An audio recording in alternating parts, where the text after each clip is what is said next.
Hey, welcome back to the Profitable Web Designer podcast. So, if you've ever felt like an imposter when marketing your web design business or talking to potential clients, this episode is for you.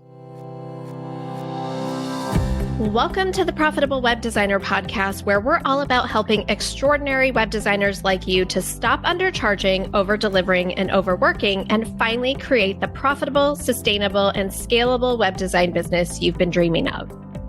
I'm your host, Shannon Mattern, founder of the Web Designer Academy, where we teach the business side of running a web design business. So if you want to make a consistent full-time income as a web designer, but you're struggling with things like pricing and boundaries and mindset and marketing, and you're just tired of going it alone, well, my friend, you're in the right place.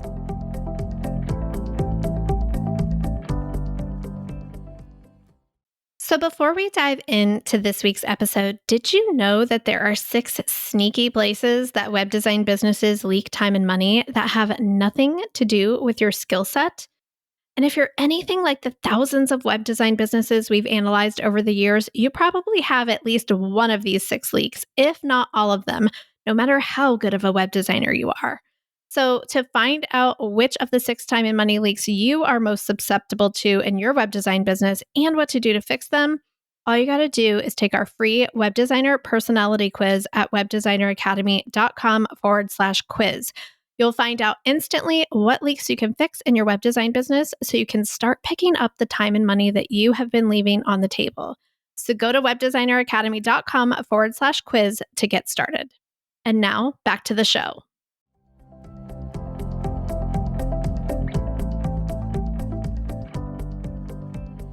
So I hear from web designers all the time that they know that they're amazing at what they do. They know how to build beautiful websites. And not only that, they have a blast doing it. It's their dream life. They're totally in flow when they're doing it.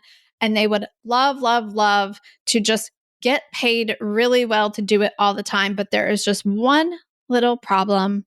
They have this voice in their head constantly telling them things like, you're not good enough to do this. You don't know enough yet. You need to learn more. You need to take another class. No one would ever pay you for this. You know, you can't call yourself a web designer because you didn't go to school for this.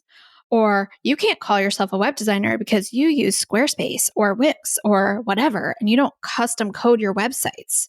Or you can't charge money for this. What if it takes you too long to finish? So can you relate to any of those thoughts? Do you have that voice going through your head all the time, that constant chatter of why you can't have your dream of creating a full-time income as a web designer? What I hear from the people that we help inside of our Web Designer Academy is that the imposter syndrome really starts to flare up when they're not really clear on what the value of it is to their clients. So they have this fear deep down inside that they're going to say, I'm a web designer. And then the potential client's going to ask them to do something that they don't know how to do. And then they're going to be found out. And then the client's going to realize that they're not a real web designer. And then they'll just be sitting there on the other side of the Zoom meeting like a deer in headlights, having no idea what to say next. And then they just look down and they're naked. Right? Okay.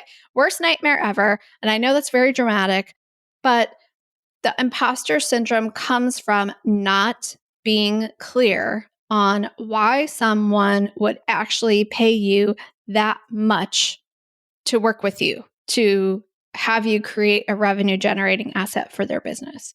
So one of the things that we teach our students how to do inside of our program is get crystal clear on what they love to do, what they don't love to do, what they're willing to do, what they're not willing to do, what they're great at, what they're not great at, and how to package all of that up and position it as a solution to their client's problem and a revenue generating asset for their business. And so when you're like, oh, well, I don't do this thing, so I can't charge that much. So I have to go learn more and learn how to be a copywriter or be a developer, learn these things that I don't know yet because I don't see how the current skill set I have could be valuable to a client. Then they don't want to even have consultation calls with people because what if they get found out, right? So you as a web designer get to offer the things that you already know how to do and like doing, and not offer the things that you don't know how to do or don't like doing. And you get to sell those and you get to make good money off of them. Okay. And I think that that's one of the things that people are like, what? I just get to sell what I know how to do and I don't have to know how to do everything. Yeah, exactly. And then you don't talk about yourself in your marketing. You talk about your client, where they're at today, what's possible for them when they work with someone like you, and what's possible when they have this revenue generating asset that helps them solve their business problems. So you must get really specific about not just what you do, but who it's for, how it benefits them, how it helps them get what they want. And then you rarely find yourself in a position where someone's asking you to do something that you don't do or don't know how to do or don't want to do. And even if you do, you know how to handle it, right? You get to take control of your web design business because you are the expert. You're the expert in you and what you do and what you don't do and what you want to do and what you don't want to do. And you are allowed to design a web design business around that. Now, I know that's a mindset shift. You being in control and you being the expert at what you know and want to do and what you don't know and don't want to do, and also being able to say to a client, I don't do that. But this whole imposter syndrome thing stems from a place of you not being really clear on what you do and what you don't do, and standing really confidently in that and saying who it's for and not for confidently. And two, you feeling like you're subservient to your client. I call that the employee mindset. We were all taught in school how to take orders and how to listen. And then we got jobs and we were taught to do what our bosses told us to do. And especially if you're a woman listening to this, we've been socialized to be people pleasers. So it's only natural that we take some of that mentality into our client interactions. And the biggest shift you can make to get out of the imposter syndrome is to decide, I'm in charge of this. I have a service and a skill that they need. I get to define and determine what that service looks like. I am the one calling the shots. And if what I offer is not in alignment with what they need, then I'm not the right person for them. And that's okay because they can go find the right person for them. There is someone out there that needs exactly what I offer, and I'm going to speak directly to them. So it's shifting from an order taking pixel pusher, AKA employee, to a collaborative consultant. When you're a collaborative consultant, you're only doing things that A, are in your zone of genius, and B, you like doing. So you think things like, this is the platform I build on. This is what I do. This is who I love to help. I'm so good at these things. And I don't offer these other things, and that's okay. And I'm going to design my packages around my strengths and my likes. And I'm going to leave out the stuff that I think I should include, but I don't really want to. You are telling the client what you're going to do for them instead of them telling you what they want you to do for them. It's a very different mindset. If you've ever had thoughts like, I don't know enough, I need to learn more, my challenge to you is this. What do you know right now that you can package up and offer to clients?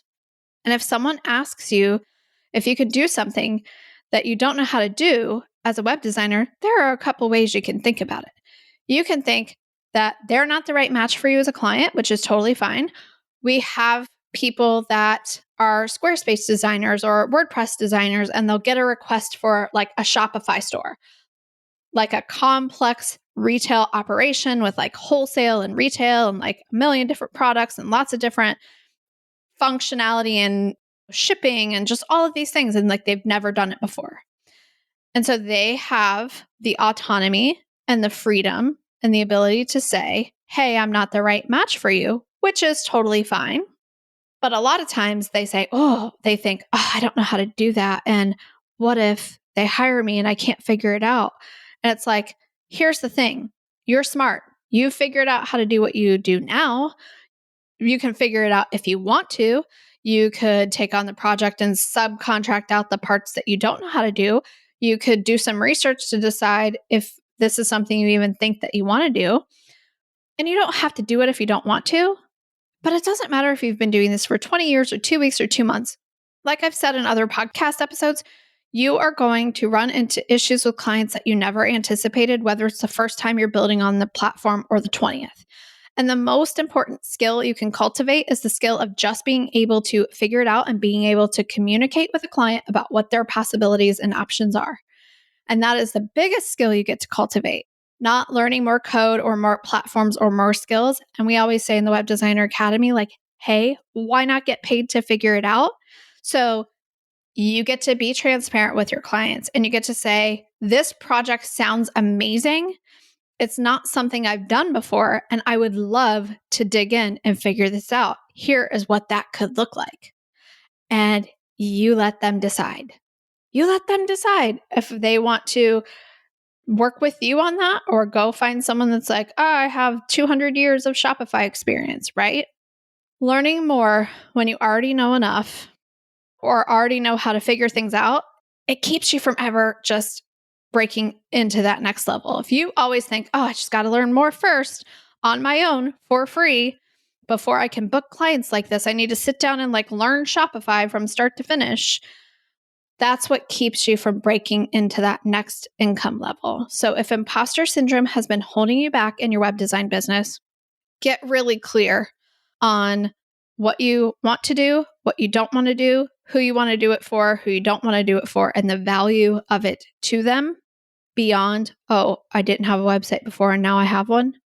Start thinking of yourself not as an order-taking, pixel-pushing employee, but as a consultant who is coming into this client's business, learning about their needs, developing a solution for them, instead of just being hired to be like, okay, I'll just sit here and wait for you to tell me what to do and then I'll do it. And hopefully I know how to do it. And if I don't, well, I guess you should just fire me. The mindset we want you to shift into is, let's figure this out together and let me learn about your business and let me research solutions and let me see what I need to pull together to accomplish your goals. That's the mindset we want you to shift into. And that is the biggest thing between you and your success as a freelance web designer, is the mindset you attack these problems with. So if you're ready to solve the imposter syndrome issue once and for all and confidently market your web design business and just confidently have conversations with clients about what you do and don't do, we would love to invite you to watch our invitation-only 5P framework training, where we walk you through the 5 simple yet powerful steps we help our clients take to stop trading their time for money, raise their prices by 5 times or more, make marketing easier, reclaim your schedule, and book those well-paying clients. So all you got to do is go to webdesigneracademy.com, fill out that application to get your invitation to the complimentary private training. And I'm so excited to see your application. That's it for this week's episode, and we've linked up all of the resources we talked about today in the show notes, so you can go to webdesigneracademy.com/podcast to get your hands on those. And we'll be back next week with another episode designed to help you up-level the business side of your web design business. So be sure to subscribe to the show wherever you're listening. And if you liked today's episode, we would be so grateful if you would share it with all your web designer friends. And if you're feeling extra generous, we'd love for you to leave us a rating and review so we can get in front of even more web designers and help them transform their businesses and their lives. So simply scroll up on this episode in your podcast player and tap that leave a review link, or go to webdesigneracademy.com/review and it'll take you to the right spot. Thank you so much for listening, and I'll see you right here next week. Bye.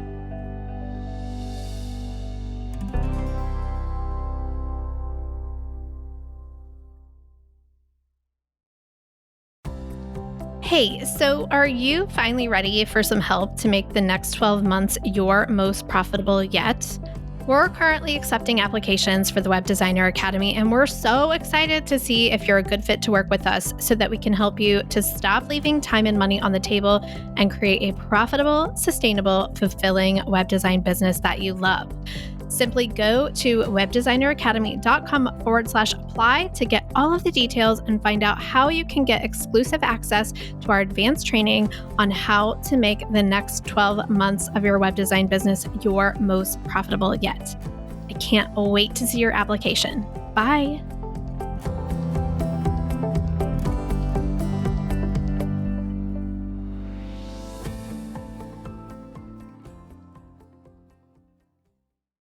This podcast is part of the Sound Advice FM network. Sound Advice FM, women's voices amplified.